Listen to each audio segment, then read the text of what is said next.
خوێندنەوەی زمانی عەرەبی بۆ پۆلی چارەمی بنەڕەتی لاپەڕە 78. الدرس الرابع عشر وانەی چاردەم.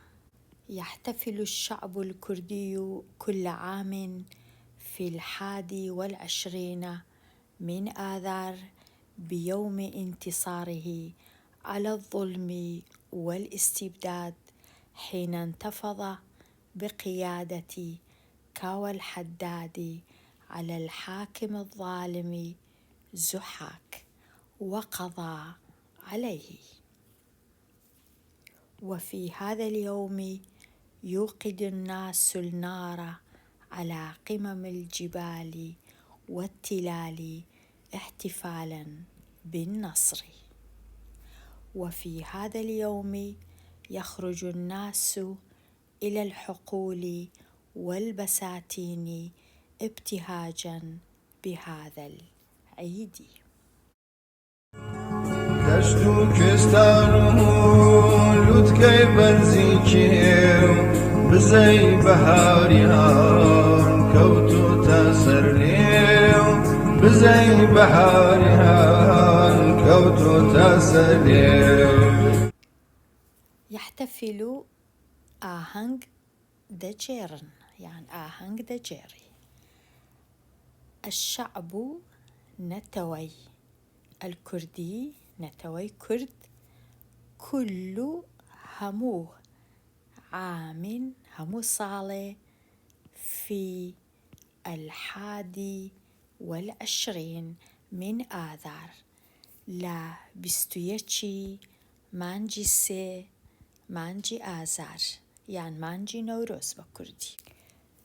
أو آهنگ جيرانة ببوني تسيا ببوني روجي بيوم انتصاره على الظلم والاستبداد، بروجي انتصار سركوتن على الظلم، سركوتن بسر ظلم زورداري استبداد واتا ديكتاتوري.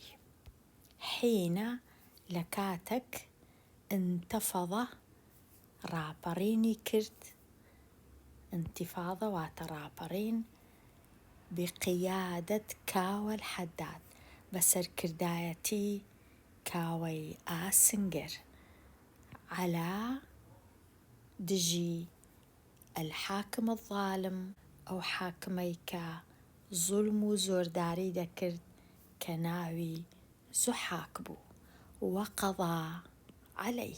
قضى عليه واتا كاوى لناوي برد ليرة بواتاي كشتي.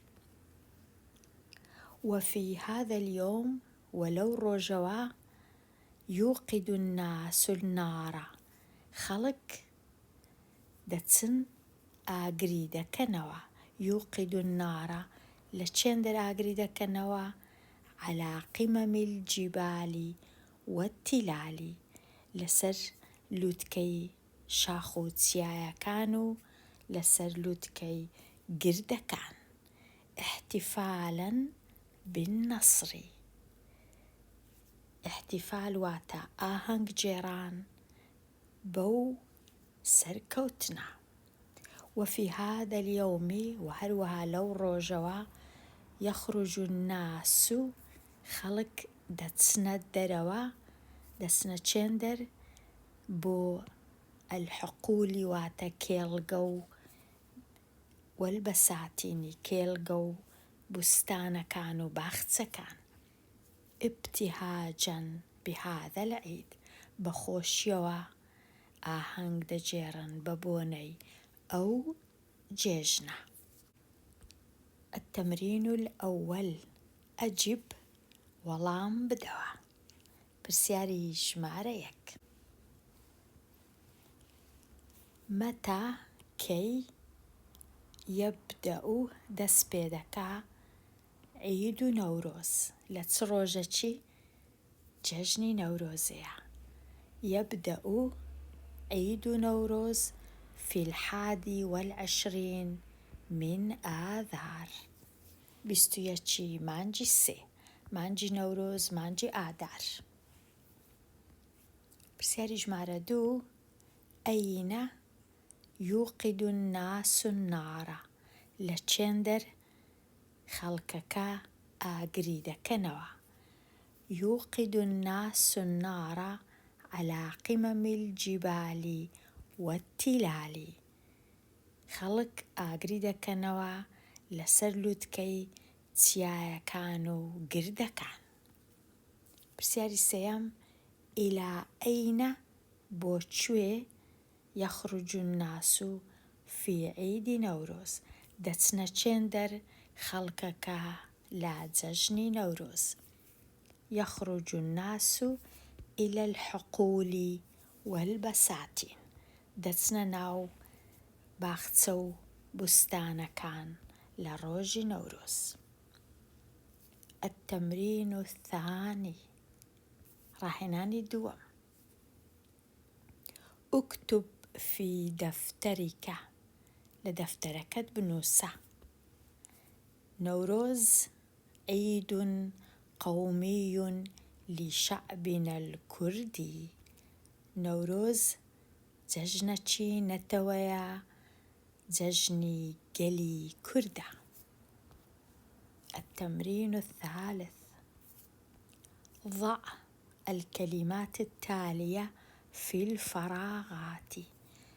ئەو وشانە دێن دایانێ لە بۆشاییەکان. نەورۆز الكردي النار. ڕستەی یەکەم انتصر الشعب الكردي على الظلم والطغيان. کاتە لێرە دەنووسین الكردي الشعب الكردي. پرسیاری دووەم يوقد الناس النار على الجبال. ڕستەی سێیەم نحتفل بعيد نوروز في 21 من آذار. لێرە دێمە کۆتایی ئەوانەیە هەتا ئەوانەیەکی نوێ هەر بژی.